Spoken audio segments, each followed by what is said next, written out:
할렐루야.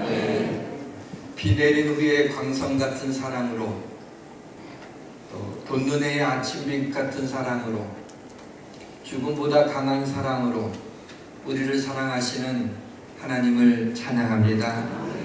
우리 성도들의 앞길이 돋는 햇살에 크게 빛나서 한낮의 광명에 이르는 그런 복된 길이 되시기를 주님의 이름으로 축원합니다. 모든 것이 잘 될 것입니다. 오늘은 2018년 버킷리스트 세 번째 시간으로 마지막 시간입니다. 버킷리스트에 조금 서둘러 마치는 감이 있는데 2018년 버킷리스트가 너무 많으면 아예 포기할까봐 그냥 한 3가지 정도에서 마치려고 합니다. 첫 시간은 큰 믿음 사용하기에 대해 말씀드렸고, 두 번째 시간은 사명 발견하기에 대해서 말씀드렸습니다. 오늘 세 번째 시간으로 사랑하기에 대해서 말씀을 드리려고 합니다. 우리 주님의 성령의 도우심이 우리와 함께 하시기를 주의 이름으로 축원합니다. 올 한 해 2018년 버킷리스트 계획을 여러분들이 나름대로 세워서 그것을 직접 행함으로 2018년에 하나님 여러분에게 주실 복들을 놓치지 않으시기를 주님의 이름으로 축원합니다. 가장 따뜻한 단어를 든다면 사랑이라는 단어를 들 수 있을 것입니다. 1000만 번 떠들어도 듣고 싶은 말, 사랑해 라는 말입니다. 사랑하며 사랑받으며 사는 것보다 더 좋은 것은 없습니다. 해와 달과 별, 그리고 풀과 꽃과 나무들, 그리고 땅의 짐승과 하늘의 새와 바다의 물고기들, 이것들이 전부 다 저절로 혹은 우연히 생겨났다고 하기에는 너무나 정교하지 않습니까? 사람이 원숭이가 진화돼서 사람이 되었다라고 하는 말이 좀 자존심 상하지 않습니까? 어떻게 만물을 지으신 하나님을 생각하지 않고 이 땅을 살아갈 수 있는지요? 내 존재의 근원이신 하나님 없이 어떻게 살 수 있는지요? 사람은 누구나 죄인인데 어떻게 죄를 용서받지 않고 평안한 마음으로 살아갈 수 있습니까? 결국 우리 인간은 죽음을 맞이하게 될 텐데 그 죽음이 두렵지는 않습니까? 성경은 죄의 싹이 죽음이라고 선언하면서 우리에게 죽음의 문제를 해결할 단초를 제공해 주고 있습니다. 인간의 죄를 사해 주시는, 죄의 싹이 사망인데 그 죄를 사해 줌으로 죄값을 주님이 치르심으로 우리에게 사망에서 권세를, 그 사망 권세를 깨트리고 영원한 생명을 살 수 있는 길을 우리에게 주셨다. 그 프로젝트를 성경에서 말씀하고 있습니다. 예수님이 십자가에 달려 피 흘려 죽게 하심으로 그 피가 우리의 모든 죄를 사해주는 하나님의 능력이 된다는 사실을 우리가 믿기만 하면 구원받는다라고 하는 이 프로젝트에 하나님이 실행키를 누르셔서 하나님이신 그분께서 이 땅에 오셔서 우리를 위해 고난받으시고 십자가에서 피 흘려 죽으신 것입니다. 예수를 믿기만 하면 영원한 생명을, 천국을 우리에게 소유할 거라고 하는 환상적인, 정말 꿈과 같은 이런 놀라운 은혜를 우리에게 베풀어 주셨습니다. 하나님이 그렇게 우리를 사랑하신다고, 그러니까 너희도 그렇게 하나님을 사랑하고 이웃을 사랑하라고 그렇게 우리 마음에 쳐들어온 것이 오늘 본문입니다. 저는 오늘 본문을 읽으면서 이건 사랑의 습격이다. 하나님이 습격하셔서 내가 너희를 얼마나 사랑하는지를 아냐고, 그러니까 너희도 나를 사랑하라고, 그리고 이웃을 사랑하라고 우리에게 강력하게 말씀하신 것이 바로 오늘 본문입니다. 오늘 말씀이 하나님을 사랑하고 이웃을 사랑하는 것이 우리에게 단순한 계명으로 추상적으로 개념적으로 이해되는 그런 버킷리스트가 아니라 이 작은 몸뚱아리를 가지고 이 세상을 살아내는 구체적인 삶의 방식으로 우리의 삶에 나타나기를 주님의 이름으로 축원합니다. 예수님의 가르침이 다른 랍비들과 다르다는 것을 한 서기관이 어느 날 예수님께 나와서 묻습니다. 계명이 너무나 많이 있는데 율법을 어떻게 안식일을 지키라 그러면 안식일을 거룩하게 지키는 것이 어떻게 하는 것인가 라고 하는 그런 식으로 율법을 계명을 613가지를 유대인들은 지켜야 될 것으로 만들어 놨습니다. 랍비들이 만들었습니다. 그래서 이 13가지의 계명들 중에 가장 큰 계명이 무엇입니까? 라고 물어본 것입니다.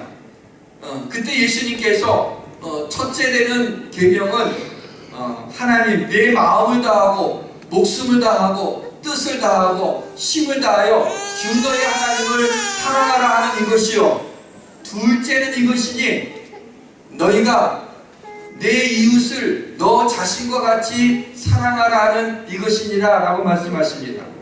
이 첫째 되는 이 계명은 신명기 6장 5절의 말씀입니다. 너는 마음을 다하고 뜻을 다하고 힘을 다하여 내 하나님 여호와를 사랑하라는 말씀이고, 둘째 되는 계명의 근거를 레위기 19장 18절에 내 이웃 사랑을 내 자신과 같이 사랑하라 나는 여호와라는 이 말씀을 가지고 우리 주님께서 첫째 되는 계명 그리고 둘째 되는 계명을 그 서기관에게 알려준 것입니다. 왜 하나님이 우리에게 계명을 주셨을까요? 계명은 우리에게 복을 주시려고 하는 하나님의 장치입니다. 신명기 6장 24절에 여호와께서 우리에게 이 모든 규례를 지키라 명령하셨으니 이는 우리가 우리 하나님 여호와를 경외하여 항상 복을 누리게 하려 하십니다.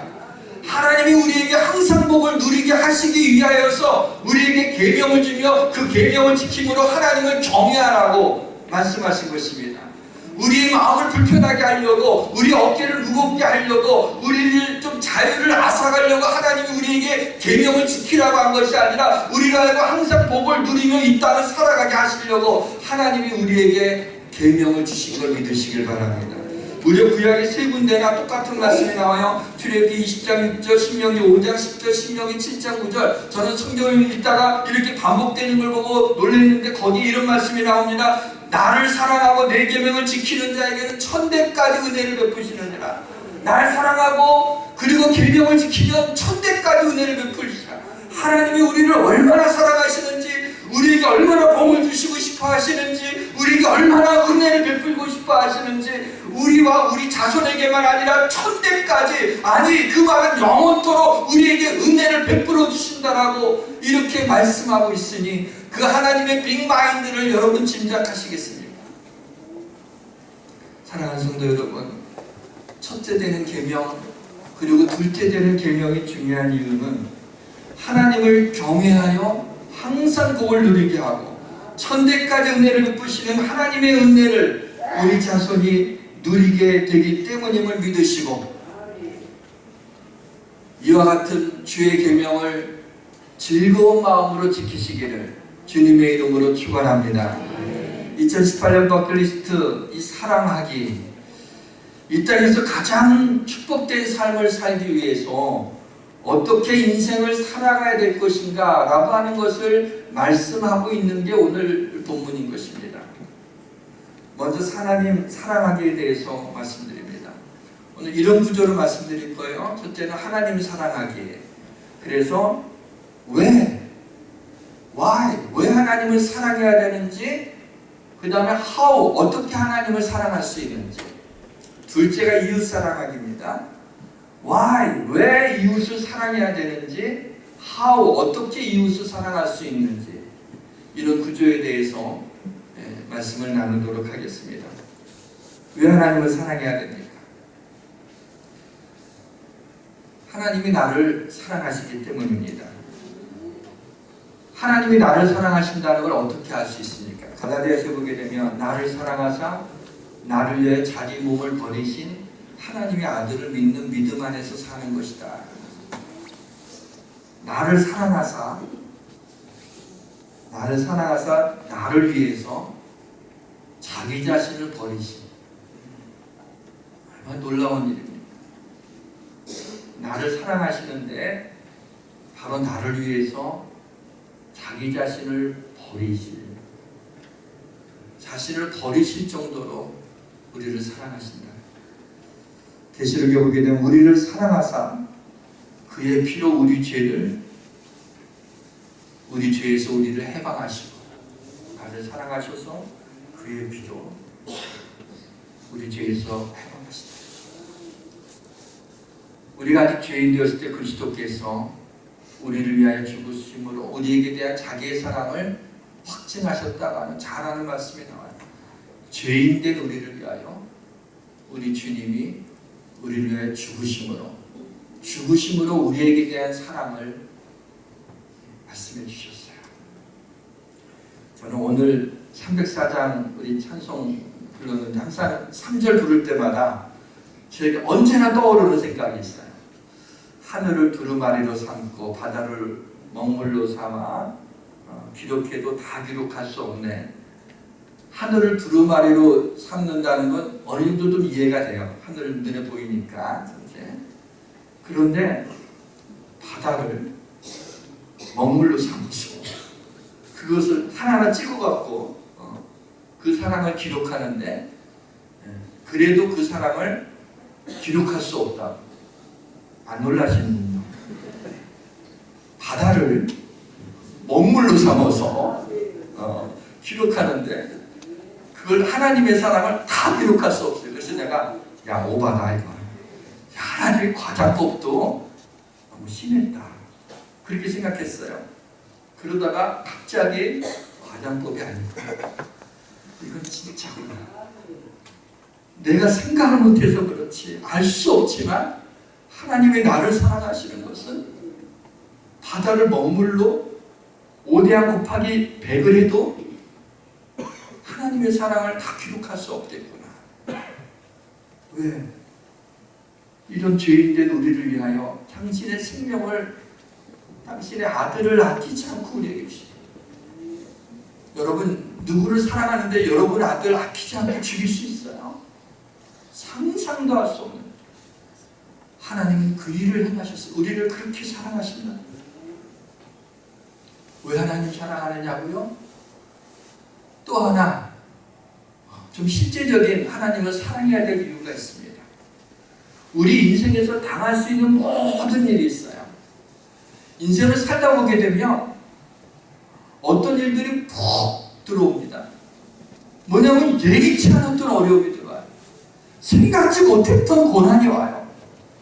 도저히 내 삶에 이런 일이 일어날 거라 상상도 하지 못했던 일들이 우리의 삶에 어느 날 푹 들어와요. 내가 뭐 잘못한 것도 아닌데 그게 들어와서 우리의 삶을 뭉거뜨려놔요. 우리의 마음을 뭉거뜨려 놓는 일들이 많이 있어요. 그런데 로마서에 보니까 우리 인생에 당할 수 있는 모든 일에 우리를 사랑하시는 이로 말미암아 우리가 넉넉히 이기느니라라는 말씀이 나와요. 우리를 사랑하시는 그분이 하나님이신데 우리를 하나님이 전능하시다라고 하는 것도 놀라운 일이지만 우리를 이만큼 사랑하시기 때문에 그 하나님을 사랑하시는 이 하나님으로 말미암아 우리가 인생에서 당할 수 있는 어떤 것이라도 우리가 넉넉히 이길 수 있음을 믿으시길 바랍니다.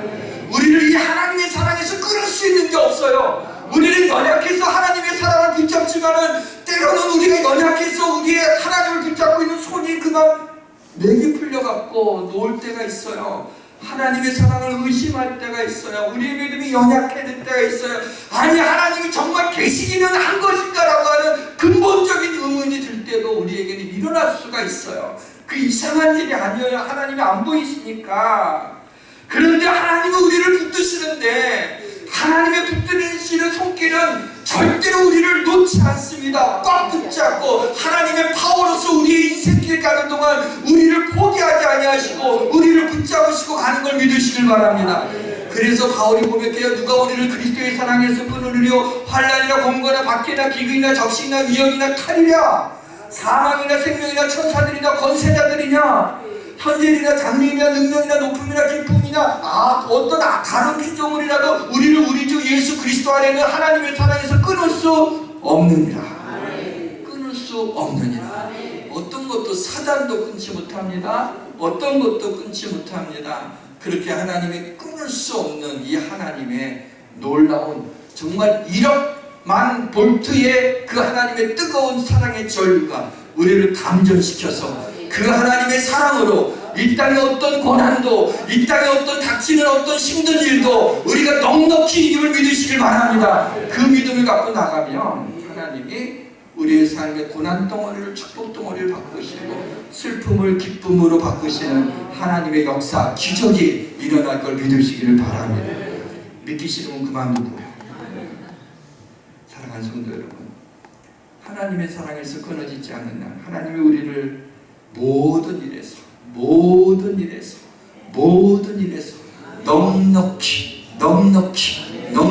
이해하심을 믿으시길 바랍니다. 주님의 하나님을 어떻게 사랑하라고 말씀하고 있습니까? 내 마음을 다하고 목숨을 다하고 뜻을 다하고 힘을 다하여 주 너의 하나님을 사랑해라. 구약의 아까 신명기에서 볼 때는요, 목숨을 다하여는 안조가 있었어요.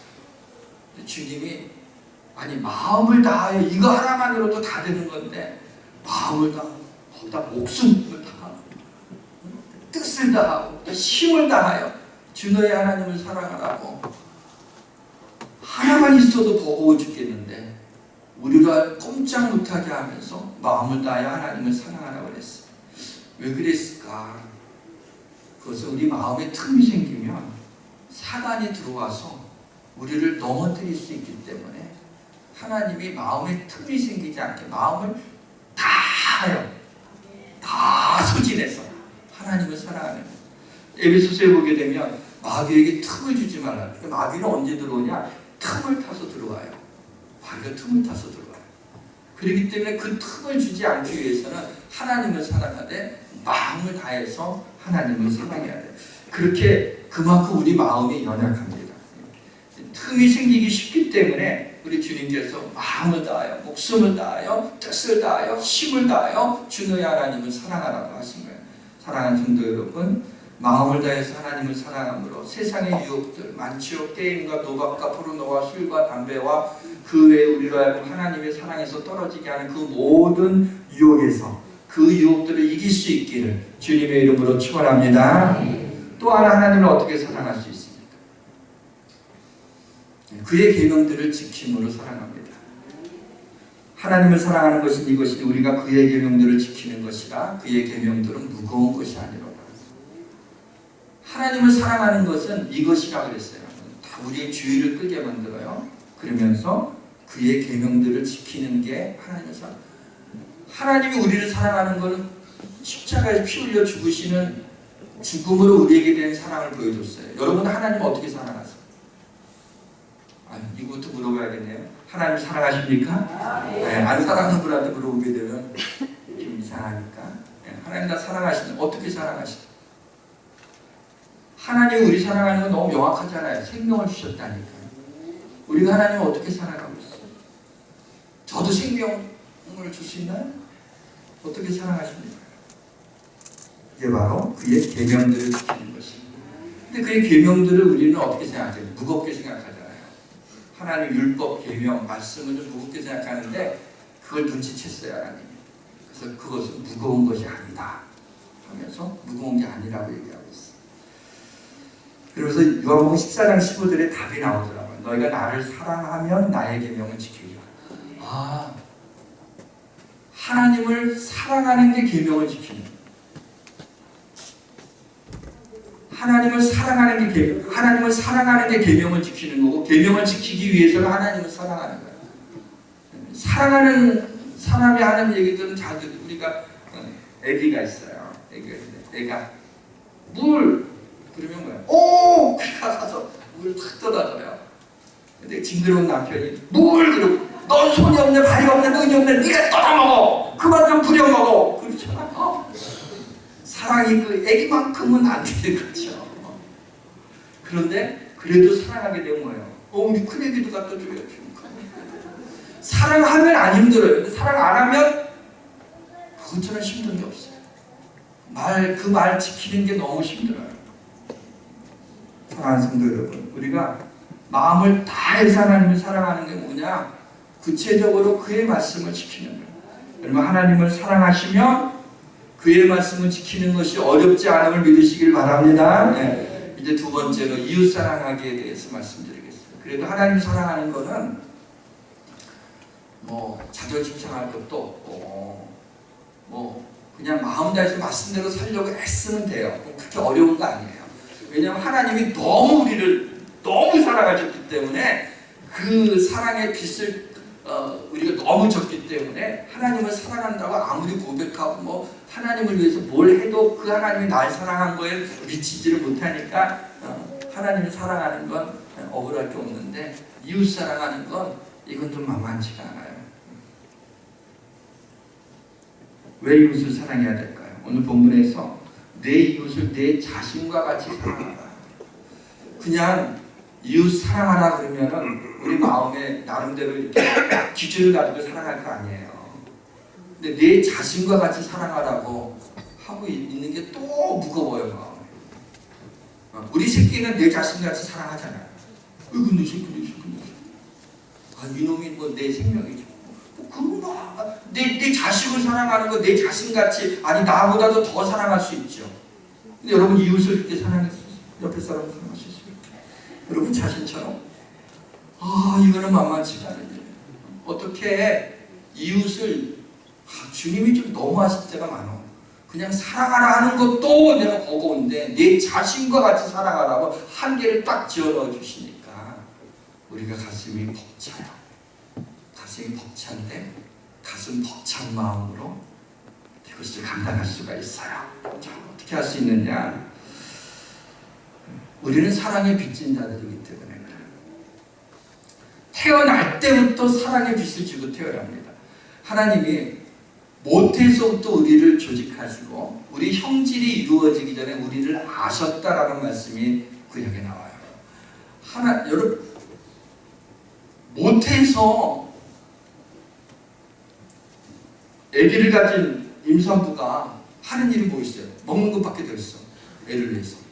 그리고 거기서 눈, 코, 입, 뭐 손가락 5개, 발가락 5개, 그 안에 심장, 내장, 창자 뭐 이거 다 만드는 건 뭐야? 하나님이 조직하시는 거예요. 그 생명에서 하나님이 해주시는 거예요. 그런 것들을 조직하시고 내 눈, 코, 입이 이루어지기 전에, 형질이 이루어지기 전에 하셨다는 게 나를 윤갑준을 하셨다는 거예요. 뱃속에서. 그러니 하나님이 나를 그렇게 먼저 아셨다는 게 얼마나 막 당황스러울 만큼 놀라운 일 아닙니까? 그렇죠? 깜짝 놀랄 일이 아닙니까? 근데 하나님이 그렇게만 해놓지 않으셨어요.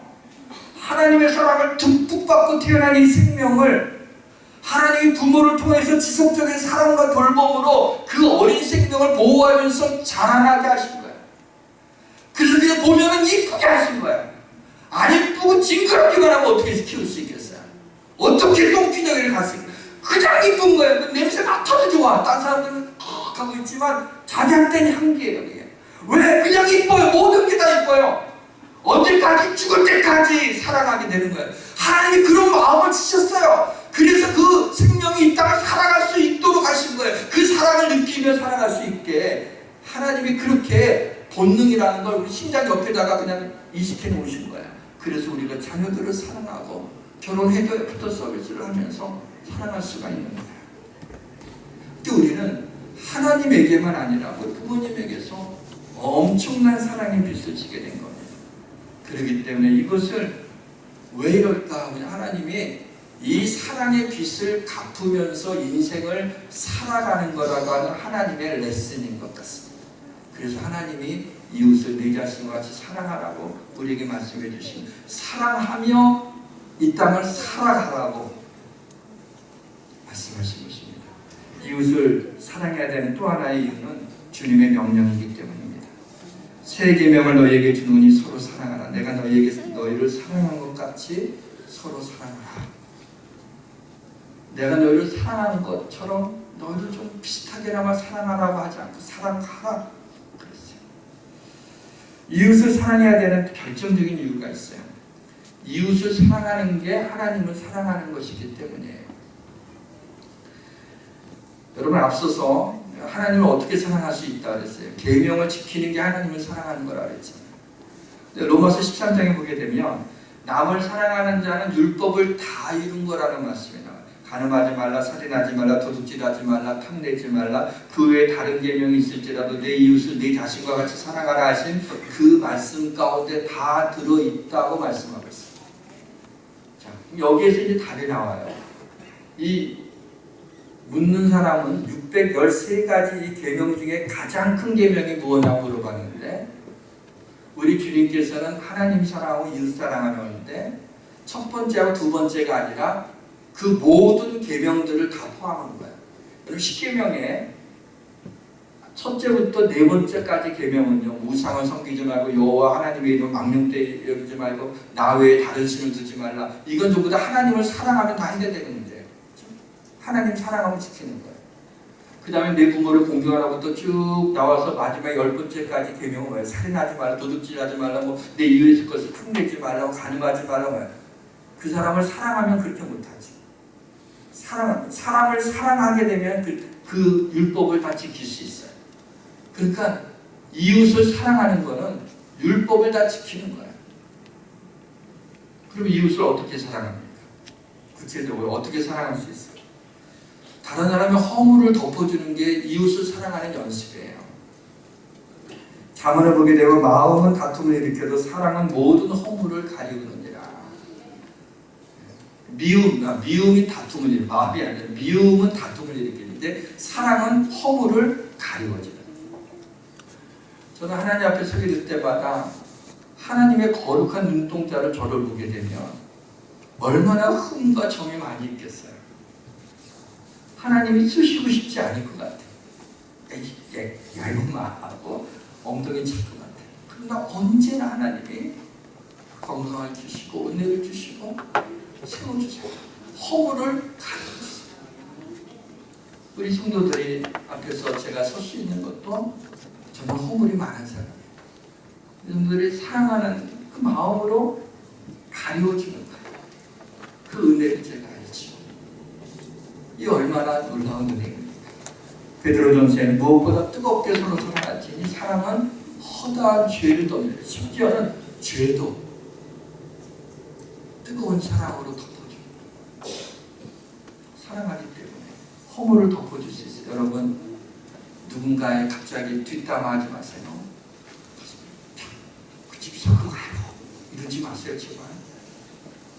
허물을 말하면 이간질 합니다. 하나님이 기뻐하지 않습니다. 그래서 형제를 사랑하지 않으면 죽이는 거예요. 우리 그리스도인들은 그러면 안 돼요. 믿지 않은 사람들은 겁낼 게 없지만 우리는 겁낼 게 많은 사람들. 하나님이 들으시기 때문에. 또 하나 어떻게 이웃을 사랑하죠? 용서하는 겁니다. 이 시대 한국 사회의 단면을 따라보게 되면 분노라고 하는 진액이 흐를 것 같습니다. 한국 사회까지 나가지 않고 내 몸뚱아리를 발로 너무 끔찍한 얘기지만 자르면 분노라는 진액이 흐를 것 같아요. 우리 속에 누구나 다 분노를 가지고 있지 않습니까? 그런데 이것은 다른 것으로 해결할 수 없어요. 용서하는 것만이 내 안에 있는 분노를 마르게 하는 거예요. 모든 사람은 용서받아야 됩니다. 용서가 필요 없는 사람은 없습니다. 그냥 모든 사람은 죄인이기 때문에. 누구에게나 필요한 것이 용서받는 건데 용서하는 것만큼 힘든 것이 없습니다. 이것이 우리의 딜레마예요. 하나님 우리를 용서하시는 건 여러분 쉬울 것 같아요? 그렇죠? 하나님 마음 넓으시고 나의 모든 걸 이해하시고 사랑이 많으신 분이니까 우리가 우리 죄를 자백하기만 하면 우리 죄를 용서하시고 모든 불의에서 우리를 깨끗하게 하실 것이다 그래서 우리가 하나님 앞에 용서해달라기만 하면 다 용서해 주시잖아요. 이제 하나님이 우리 용서해 주시는 게 얼마나 쉬워요. 근데 정말 하나님 우리 죄를 용서해 주시는 게 쉬운 일인가요? 쉽지 않습니다. 그 아들 예수 그리스도를 십자가에 달려 피 흘려 죽게 하심으로 우리의 죄를 사해주는 길을 열어놓으신 거예요. 이것을 믿고 죄를 고백하는 자마다 용서해 준 건데 하나님 편에서 보게 되면 우리의 죄를 용서해 주는 것은 당신의 생명을 우리를 위하여 내어주는 당신이 십자가에서 고난받으시고 피를 흘리심으로 말미암아 그 피로 말미암아 우리가 죄 사함 받는 거니까 하나님 편에서 보게 되면 우리의 죄를 용서해 주는 것은 생명을 내어줄 정도로 그렇게 어려운 일이 우리 죄를 용서해 주는 거예요. 우리 편에서 볼 때 그것을 믿기만 하면 용서받고 구원받으니까 쉬운 것처럼 느껴지지만 하나님 편에서 보면 우리의 죄를 용서해 주는 것만큼 그렇게 어려운 것이 없어요. 근데 하나님은 그것을 가능하셨어요. 그것을 진짜로 했어요. 그러므로 말미암아 우리의 죄를 사해주는. 그래서 우리가 볼 때는 값없이 의롭다고 없이 우리가 아직 죄인 되었을 때 그걸 믿을 때 하나님의 자녀로 우리 죄를 다 사해주는 은혜가 우리에게 이것이 놀라운 이유는 하나님께는 말할 수 없는 당신의 생명을 내어주기까지 힘든 일이지만 우리는 그것을 그냥 아멘하면 그대로 이루어지게 하시겠다고 한 하나님의 언약이, 약속이 성경이 얘기하고 있는 거예요. 사랑하는 성도 여러분, 용서가 그만큼 힘들다는 거예요. 하나님도 우리를 용서하시는데 하나님도 그렇게 힘드셨어요. 수천 년 동안 이스라엘을 제사를 짐승의 피로 제사 드리게 하시고 하나님이 그렇게 디스플레이 하시고 나중에 종의 형체를 빌어 우리와 같은 모양으로 오셔서 우리를 위하여 죽으신 것입니다. 사랑하는 성도 여러분, 그래서 용서가 필요합니다. 나도 용서받아야 될 죄인이기 때문에 용서가 필요합니다. 용서하지 못하면 내 마음이 힘들기 때문에 용서가 필요합니다. 용서하지 못하면 내 인생에 행복하지 못하기 때문에 용서가 필요합니다. 주님이 용서하라고 하셨기 때문에 용서가 필요합니다. 주님이 기도를 가르쳐 주셨죠. 주기도문에 너희도 용서받은 것 같이 너희에게 잘못한 사람을 용서해 주라고 하는 말씀이 나와요. 주님이 가르쳐 주셔야 할 만큼 용서가 하십니다. 주님이 기도해야 할 만큼 그렇게 용서가 힘든 거예요. 너무나 많은 용서를 받은 우리는 이상하게도 용서하는 데는 서툽니다. 부자연스럽습니다. 아마추어예요. 너무 어렵습니다. 날마다 용서받고 사는데 우리는. 근데 우리가 나에게 잘못한 사람을 용서해 주는 건 왜 이렇게 힘든지 모르겠습니다. 어떻게 용서할 수 있을까요? 우리의 감정으로 용서가 안 됩니다. 주님의 사랑으로 용서하셔야 돼요. 골로새 3장 13절에 피차 용서하되 주께서 너를 용서하신 것 같이 너희도 그리하고 주님이 용서해 준 것처럼 너희도 그리하라고. 십자가를 바라보십시오. 주님이 나를 어떻게 용서하셨는지. 당신의 몸에 피 흘리시면서까지 우리의 죄를 용서해 주셨습니다. 그래서 여러분 용서하기로 결단하시길 바랍니다. 그리고 성령의 능력을 구하십시오. 용서는 우리식으로 되지 않아요. 마음이 넓다고 용서가 되지 않습니다. 용서에 대한 지식과 그런 당위성을 많이 알고 있다고 용서가 되지 않습니다. 용서는 용서하기 힘든 사람에게 하는 것이기 때문에 성령의 능력이 임하지 않으면 안 됩니다. 예배가 끝난 다음에 모바일 폰으로 용서를 구할 수 있으면 그렇게 하십시오. 용서는 거기다가 내가 너를 용서한다 이러면 안 돼요. 그러면 더 큰 화가 불어닥칩니다. 난 잘못한 거 없고 저놈 때문에 내가 힘든 거니까 내가 널 용서한다 그러지 말고요. 나를 용서해달라는 말로 용서해요. 누가 잘못했느냐라는 것은 중요하지 않아요. 왜냐하면 그게 팩트가 아니거든요. 지가 잘못할 수도 있고. 근데 우리는 나를 잘 모르잖아요. 내 편에 생각하니까 우리 이기적이잖아요. 아닌가? 나만 그런가? 아닌 것처럼 앉아 계시고 우리는 다 이기적이고 우리밖에 모르잖아요. 우리 편에 생각하잖아요. 그렇게 시어머니 욕하고 며느리 욕하는 게 내가 뭘 똑같아? 똑같은데 그래요. 그럼 어떻게 해? 내가 당신의 마음을 힘들게 하고 다 용서해줘. 그렇게 타닥하고 그러는 거야. 그러면 기적이 일어납니다. 거기서 어떤 반응이 올지. 안 받아들이면요. 됐어요, 뭐요? 나는 용서 안 됩니다. 그렇죠? 하나님이 다 아시고.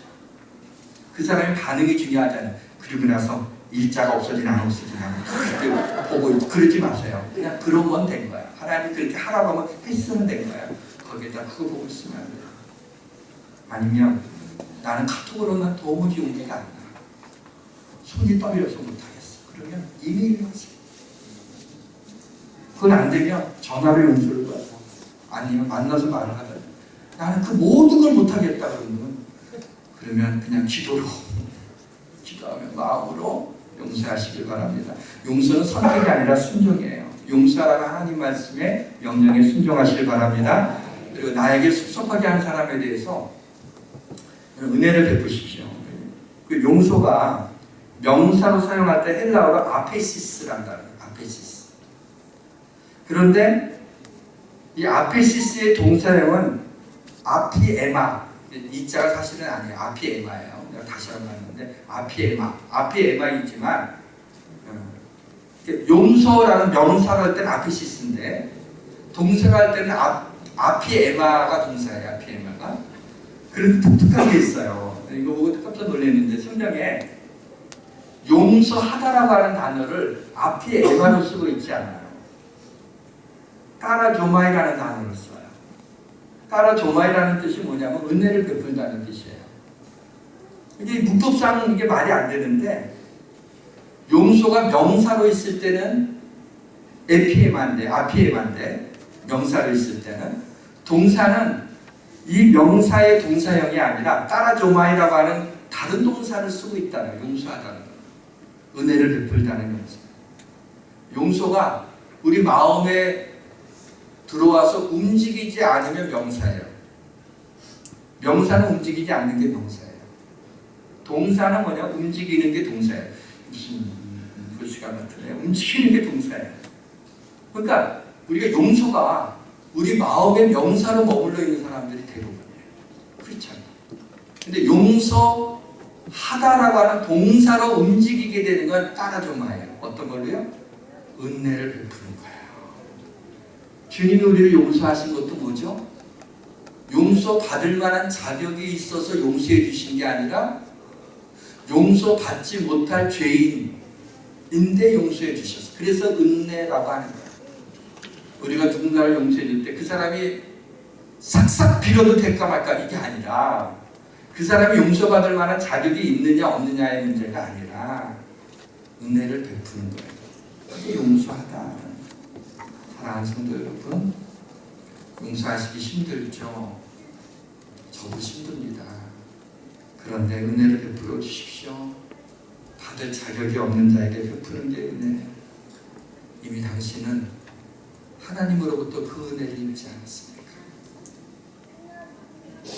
하나님을 사랑하는 것, 또 이웃을 사랑하는 것, 그게 우리 인생을 가장 멋있게, 가장 행복하게, 가장 복되게, 가장 하나님께 영광 돌리는 그런 삶인 줄 믿고 2018년 버킷리스트에 살아가기를 여러분이 정해놓으시길 바랍니다. 자, 우리 하나님의 사랑을 노래합시다. 아버지 사랑 내가 노래해, 아버지 은혜 내가 노래해.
눈동자같이 지키시고 주의 나에게 그 나라를 감추어 주시는 하나님의 그 사랑, 하나님 그 사랑을 힘입고 그 사랑으로 하나님을 사랑하고 이웃을 내 자신과 같이 사랑하는 그런 버킷리스트를 우리의 올 한 해 동안에 우리의 리스트 가운데 올리게 하여 주옵소서.